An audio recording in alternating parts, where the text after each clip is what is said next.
நீங்க படிச்சிருப்பீங்க அல்லது கேள்விப்பட்டிருப்பீங்க, பாரிஸ்ல ஒரு போட்டி நடந்ததுங்க. என்னன்னா கைதட்டுற போட்டி. இங்க ஒரு பாண்டிச்செல்வம் கூட உங்களை அப்பப்ப கை தட்டுங்க, கரவொலி எழுப்புங்கன்னு கேட்டுக்கிட்டார். உங்களுக்கு ஒரு சீக்ரெட் தெரியல, நிறைய கை தட்டினா பிபி வராது, சக்கரை கரெக்டா இருக்கும்.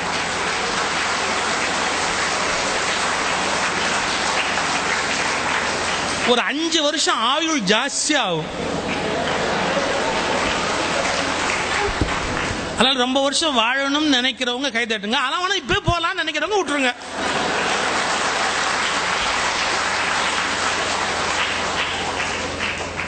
பாரிஸ்ல ஒரு போட்டி வச்சா என்னன்னா கை தட்டணும். தொடர்ந்து கை தட்டுறவங்க யாருன்னு கண்டுபிடிச்சு அவங்களை தேர்ந்தெடுத்து பரிசு கொடுக்கறதுக்காக ஒரு ஏசி அரங்கத்தில் வச்சு ஒரு போட்டி வச்சா.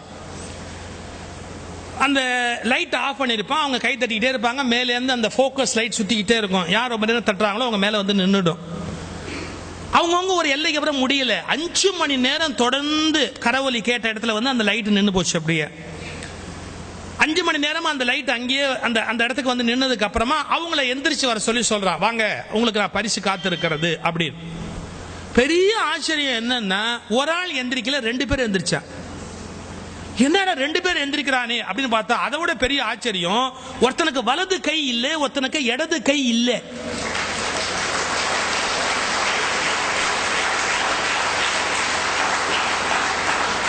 நீங்க முதல் விஷயம் யோசிக்கணும், கைதட்டுகிற போட்டியில் கை ஒன்று இல்லாதவன் கலந்து கொள்வேன் என்று தீர்மானிப்பதே வெற்றி பெற்றதை விட மேலானது.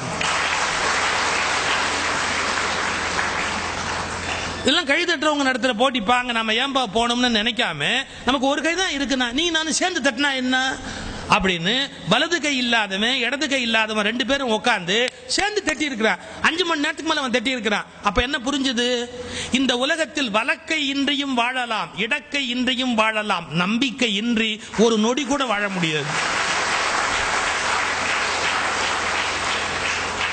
ஏன்னா கை தட்டுற போட்டியில போய் ஒரு கை இல்லாதவன் கலந்துகிட்டு ஜெயிக்கிறான்னு சொன்னா நம்பிக்கை தானே காரணம்.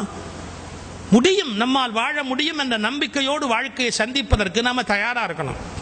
சார், நம்ம தோற்றம் கொஞ்சம் குறைவா இருக்கிறதுக்காக வருத்தப்படக்கூடாது, நிறம் கொஞ்சம் குறைவா இருக்கிறதுக்காக வருத்தப்படக்கூடாது. ரிஷிகேஷ்ல ரிஷிகேஷ்ல வாழ்ந்த சுவாமி சிவானந்தா ஒரு கதை சொல்வார், அருமையான கதை. ஒரு காட்டுல கிளியும் காக்காயும் உட்காந்து பேசிட்டு இருந்துதான்.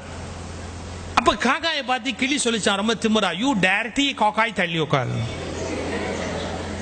காக்கா கேட்டுதான், ஏன் இப்படி நான் இன்சல்ட் பண்றேன், நீ பிளாக் அண்ட் ஒயிட், நான் மல்டி கலர், ஏன் கலர்னா ஒசியான்னா? ஆமா, தமிழ்நாட்டில் இலவச டிவி கொடுத்த போது அவன் கலர் டிவி தான் கேட்டானே ஒழிய பிளாக் அண்ட் ஒயிட் டிவி அவன் வாங்கிட்டானா?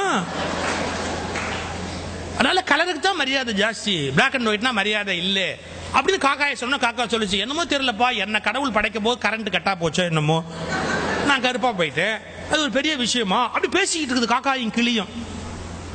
அப்ப வேட்டைக்கு வந்தான் பாருங்க, அவன் என்ன பண்ணிட்டான், நேரா வந்தவன் கபக்குன்னு கிளியை பிடிச்சிட்டான். வேட்டைக்கு வந்தவன் கிளி தான் பிடிப்பான், காக்காயை பிடிப்பேன்?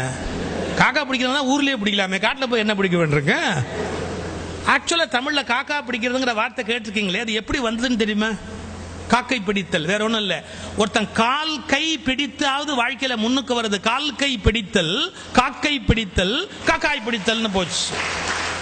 தமிழ்ல அது எப்படி ரூட் வந்ததுங்கிறதுக்கு.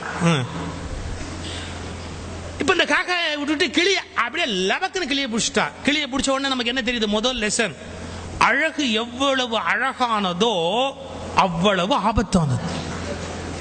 எவ்வளவு அழகானதோ அவ்வளவு ஆபத்தானது இல்லையா? காக்கா மாட்டிச்சு, கிளி மாட்டிச்சு. கிளியை பிடிச்சி நேரா வீட்டுல கொண்டாந்து வச்சுக்கிட்டு அந்த கிளிக்கு பேசுறதுக்கு பழக்கிறா. இந்த காக்கா பின்னாடியே வந்து என்னன்னு பாக்குது. இந்த கிளிக்கு என்ன சொல்லி கொடுக்குறான்? குட் மார்னிங் சொல்லு அப்படி கத்து கொடுக்குறான். கிளிக்கு வரல. பூண்டு இருக்கு இல்லையா, கார்லிக், பூண்டை சுட்டு நாக்கில் வச்சு கிளியை பேச பழக்குவானா. இந்த பூண்டை தூக்கி கிளி நாக்கில் வச்சு கீச்சு மூச்சுன்னு கத்துது. அன்னைக்கு அமாவாசை காக்காய்க்கு வாசல்ல சோறு வச்சிருக்கேன். அவன் பொண்டாட்டி கா கான்னு கத்துற உடனே அந்த காக்கா சோத்தை பார்த்து கிளியை பார்த்து, சோத்தை பார்த்து கிளியை பார்த்து ஒரு வார்த்தை சொல்லிச்சு, பாத்தியாடா, அவன் பாஷையில பேசுறதுக்கு உனக்கு சூடு வைக்கிறான், என்ன என் பாஷையில கூப்பிட்டு சோறு வைக்கிறான்.